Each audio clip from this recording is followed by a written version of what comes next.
бастауға рұқсат етіңіздер.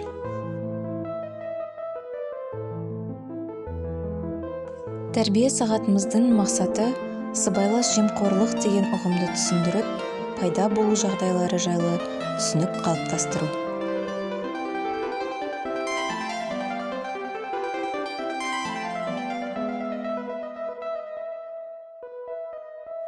Жемқорлық мемлекеттік басқару құрылымдарындағы лауазымды қызметкерлердің өздеріне тапсырылған қызмет мүмкіндіктерін жеке бастарының пайдасы мен мүддесі үшін пайдалану мақсатында жасаған қоғамға қауіпті қылмыстық іс-әрекеттері.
Балалар, жемқорлықпен қалай күресуге болады деп ойлайсыңдар?